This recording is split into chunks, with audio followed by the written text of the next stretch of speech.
이제 신명기 2장은 하나님의 그 새로운 말씀의 단락으로 시작이 됩니다. 그래서 여호와께서 내게 말씀하여 이르시되 이렇게 시작이 되면서 주님께서 이 광야의 어떤 기둥과 같은 두 사건, 그 재판관들을 세우신 것과 또한 정탐꾼들을 보내신 그 사건에 대해서 말씀하시고, 그 결과로 이제 이스라엘이 광야로 들어오게 되었는데, 그때에 주님께서 이제 그 광야의 길을 지도하시고 인도하시는 장면들을 보게 됩니다. 그리고 그 기간 가운데서 이제 3절에 보면 너희가 이 산을 두루 다닌 지 오래니, 세일산을 말하는 것인데요, 두루 다닌 지 오래니 돌이켜 북으로 나아가라. 이제는 이 광야에서 돌이켜서 하나님의 약속의 땅으로 향해서 나아가라고 하는 진군의 명령, 진군의 말씀이 오늘 이곳에서부터 시작이 됩니다. 그래서 에서의 자손의 그 지역으로 지날 때에 너희는, 그들이 너희를 두려워하겠지만 너희는 스스로 깊이 삼가서 그들과 다투지 말라 말씀하시면서, 그 에서의 땅, 에서에게 준 그 세일산은 에서에게 내가 기업으로 주었다라고 말씀하고 있습니다. 에서는 이제 에돔의 그 조상이죠. 야곱의 형이면서 그 에돔인들이 이제 에서가 되는데, 창세기 36장에 보면 야복강을 건너온 그 야곱과 에서가 야곱에게 청하여서 그곳에 함께 살자고 이야기합니다. 이 산지에 함께 거하자고 이야기할 때 야곱이 그것을 거절하죠. 그리고 에서는 이에 에서 곧 에돔이 세일산에 거주하니라 하면서 창세기 36장 8절에서 그 세일산에 거주하는 에돔에 대해서 말씀하고 있고, 그때에 에돔의 족보가 이제 시작됩니다. 그래서 세일산에 있는 에돔 조상의 족장 에서의 족보는 이러하고 하면서 에서의 그 톨레도시 이렇게 쭉 나오게 되는데, 그 에서의 톨레도 가운데 뭐 우리가 알고 있는 가장 중요한 인물은 바로 그나스 족장이죠. 거기에서 이제 그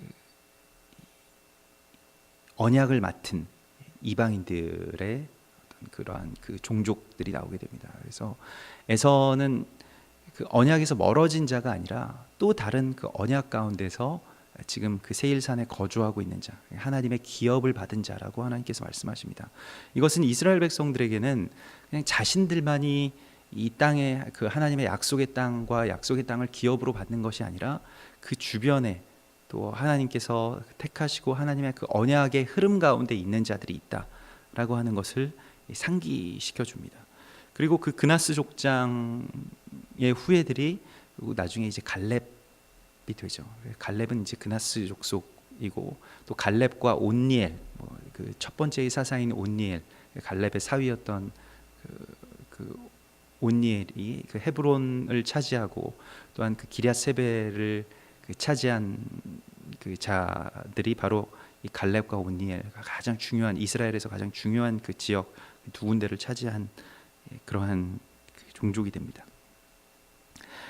그래서 하나님께서 이 에돔 자손에 대하여서는 특별히 회복하여야 할, 그러니까 그날에 다시 우리가 연합하게 될 하나님의 사람들로, 하나님의 그러한 연합할 이방인들로 계속해서 그 언약 가운데 기르고 계시는 것을 우리가 보게 됩니다. 그래서 아모스서 9장 11절에 그날에 내가 다윗의 무너진 장막을 일으키고 그것들의 틈을 막으며 그 허물어진 것을 일으켜서 옛적과 같이 다시 세울 것이다. 그래서 다윗의 장막의 회복에 대해서 말씀하시는데, 그 다윗의 그 언약궤의 예배가 있었던 그 장막을 회복하실 것을 말씀하시는데, 그 회복의 첫 번째 대상이 누구냐면, 그들이 에돔의 남은 자와 내 이름으로 일컫는 만국을 기업으로 얻게 하리라고 하면서, 이 에돔의 남은 자들 그리고 만국, 그 이방의 그러한 교회가 그 이스라엘과 함께하는 그러한 장면을 그 다윗의 장막의 회복이라고 말씀하십니다. 예수 그리스도께서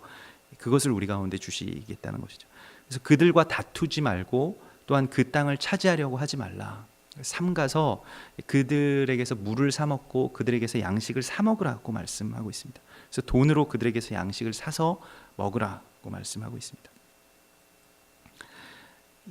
성경에 보면 그러한 그 장면들이 곳곳에서 발견이 되는데요, 사람의 은혜에 기대지 말라, 라고 하는 하나님의 말씀들에 이 언약의 사람들이 순종하는 장면들을 보게 됩니다. 그래서 창세기 23장에서는 막벨라 굴을 살 때에 그 이 헷족속들이 그 막벨라 굴을 그냥 아브라함에게 주겠다고 이야기할 때에도 아브라함이 그러지 마소서 하면서 은 400세겔을 달아서 그 헷족속 에브론에게 그것을 주고 그것을 사게 되죠. 그래서 아주 정당한 대가를 주고 그것을 사는, 그래서 오직 하나님의 은혜에만 의지하고 사람들에게 의탁하지 않는, 그리고 뭐 그 은혜를 받았다라고 하는 건 사람의 은혜는 공짜가 아니죠. 그것을 갚아야 되고 그것과 거래 관계가 생기는 것을 하나님께서 그 채무 관계가 생기는 것을 하나님께서 용납하지 않으시고 그저 그 땅에 지불할 것들을 지불하고 그렇게 살아라 주님께서 말씀하십니다. 그리고 이제 이 에돔을 지나서 모압 광야길로 갈 때에 모압 족속들 가운데 이 아낙 족속과 같이 그 큰 거인 족속들을 만나게 되는데 그것을 에밈 사람이라고 그렇게 이야기하고 있습니다. 그래서 그들을 아낙 족속과 같이 르바임이라 불렀으나 이것은 뭐 거인 그리고 목을 조르다라고 하는 뜻을 가지고 있는데요. 모압 사람들은 그를 에밈이라고 불렀으며라고 해서 뭐 마찬가지로 이제 거인이라는 그 모압의 이름이긴 한데, 그러나 모압 사람들이 행한 일은 무엇이냐면 그들을 몰아내고 그 르바임을 몰아내고 그 땅에 살았다는 것입니다. 그래서 오늘 이곳에 그 암몬 족속과 모압 자손들이 또한 그 롯의 후예라고 말씀하시면서 그들의 땅들을 내가 기업으로 주었다. 또 에돔 사람들에게도 내가 그 세일 산지를 기업으로 주었다. 그 기업으로 주었을 때에 마치 이스라엘이 그 땅을 차지한 것과 같이, 오늘 이 12절에 보면 호리 사람도 세일에 거주하였는데 에서의 자손이 그들을 멸하고 그 땅에 거주하였으니, 그 호리 사람도 역시 그 거인 족속이었는데요. 이스라엘이 여호와께 주신 기업의 땅에서 행한 것과 같이 그들이 그 거인들을 몰아낼 수 있었다라고 그렇게 말씀하고 있습니다. 그래서 지금 신명기 2장의 말씀은 그 전에 이 정탐꾼들이 특별히 그 땅을 우리가 점령할 수 없는 이유에 대하여서, 가나안족 그 땅을 점령할 수 없는 이유에 대하여서 그 땅의 사람들은 심히 장대한 사람들이다.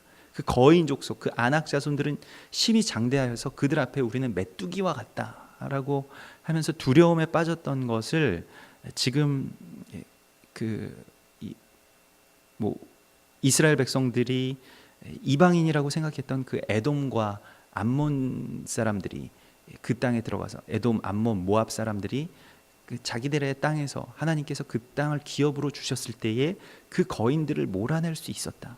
그 거인들을 쫓아내고 그곳을 기업으로 하나님께서 주신 기업의 땅에서 살았다라고 하는 것을 말씀하시면서 그 거인 족속들을 두려워하지 말라고 하는 하나님의 그러한 그 격려의 말씀들이 오늘 이곳에 있게 됩니다. 그래서 13절이 이제 너희는 일어나서 세렛 시내를 건너가라 이렇게 말씀하시는데요. 이제 세렛 시내를 건너가라. 오늘 이 본문의 말씀 가운데서는 두 개의 시내를 건너게 되는데 그 세렛 시내가 한 분기점이 됩니다.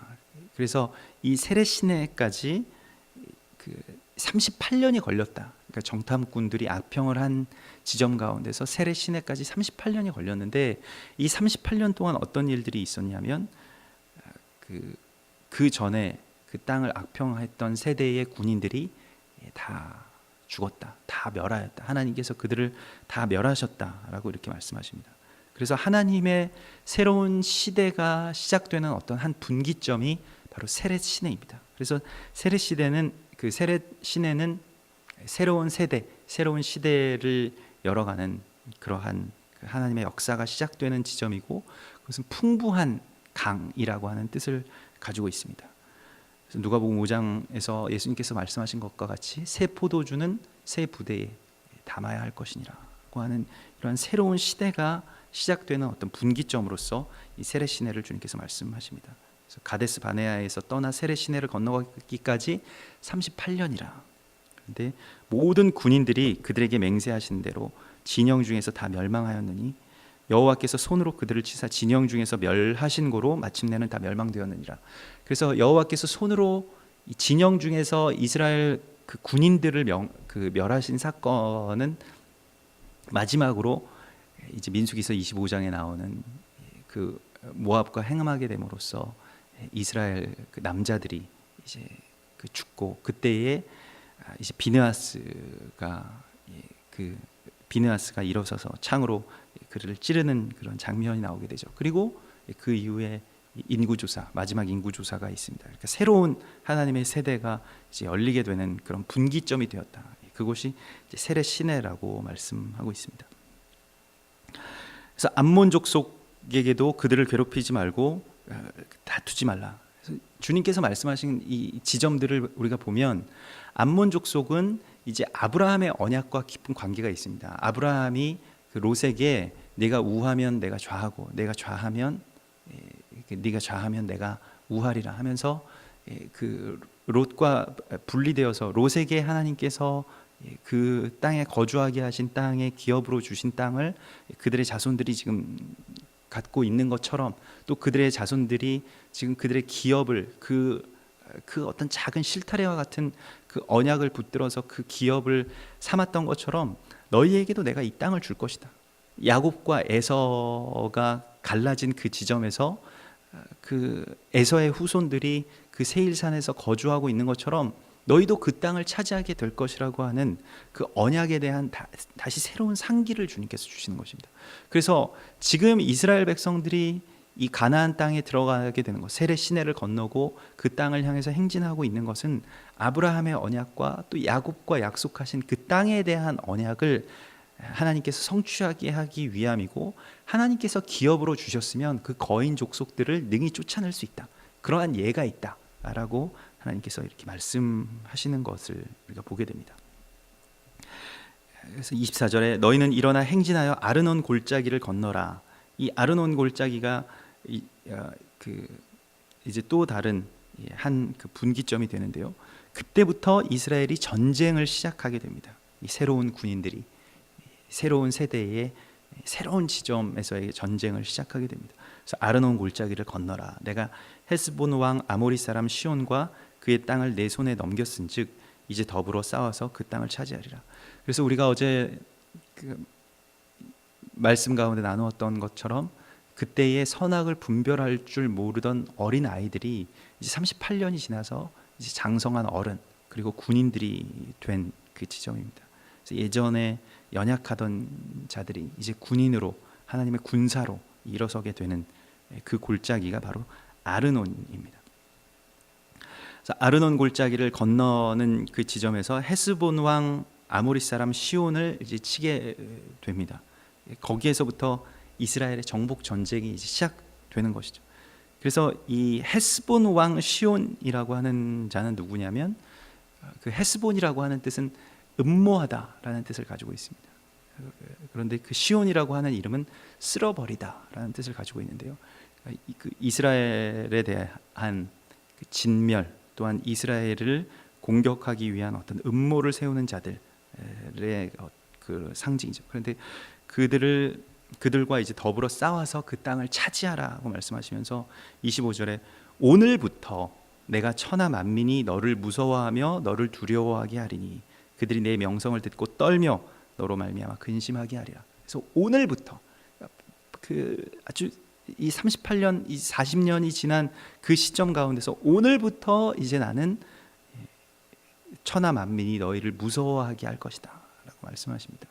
상황이 뭔가 달라졌거나 아니면 뭐 이스라엘이 갑자기 강한 무기를 갖게 된 것이 아닙니다만은 하나님께서 그러한 어떤 반전의 날을 오늘 신명기서 2장 25절에서 그들을 백성에게 허락하신다라고 말씀하십니다. 그래서 우리가 참으로 이 땅 가운데서 오늘 학개서 2장 19절에서도 말씀하신 것과 같이 오늘부터 내가 너에게 복을 주겠다. 그래서 아주 고생의 시간, 또 기다림의 시간, 뭐 아무런 변화도 일어나지 않는 것과 같은 그 시간들이 있지만은 하나님께서 어느 날 하나님의 시간 가운데로 들어가게 되면 그 오늘부터라고 하는 그 시간에서부터 하나님의 그 놀라운 역사들이 이제 시작이 되게 됩니다. 그래서 우리가 인내하고 기다리고 또한 하나님의 언약을 붙들고 있을 때에 하나님께서 이와 같은 반전의 날을 우리 가운데 허락해 주실 것입니다. 오늘부터 내가 천하 만민이 너의 일을 무서워하게 하리라. 그래서 그곳에서부터 이제 그 날로부터 하나님의 역사가 이제 새롭게 시작되는 것을 우리가 보게 됩니다. 그리고 헤스본 왕 시온에게 그냥 그 길을 먼저 지나가게 해달라고 그렇게 하였을 때에 하나님 여호와께서 그를 내 손에 넘기시려고 그의 성품을 완강하게 하셨다. 마치 이 40년 전에 이스라엘 백성들이 애굽에서 출애굽할 때에 그 바로 왕의 마음을 완악하게 하셨던 것처럼, 완강하게 하셨던 것처럼 헤스본 왕의 마음을 완강하게 하셨다. 그런데 그의 마음이 완고하게 하셨음이 오늘날과 같으니라고 하면서 이제 하나님의 그 뜻이 이루어지는 데 있어서 바로 이와 같이 뭔가 이렇게 그 막힘이 있는 것과 같고 또 어려움이 있는 것과 같은 그러한 시간 가운데서 하나님의 역사가 또 하나님께서 시작하시는 그 반전의 날이 오늘 우리 가운데 주어질 것임을 주님께서 말씀하고 있습니다. 오늘 이 말씀 가운데서 하나님께서 그 우리를 통해서 하나님의 그 새로운 시대를 열어갈 새 군대로 우리를 일으켜 주시기를 우리가 소망하고 오늘부터 정말로 하나님의 역사가 다시 시작될 것을 주님께서 우리에게 말씀하십니다. 우리 같이 기도하겠습니다.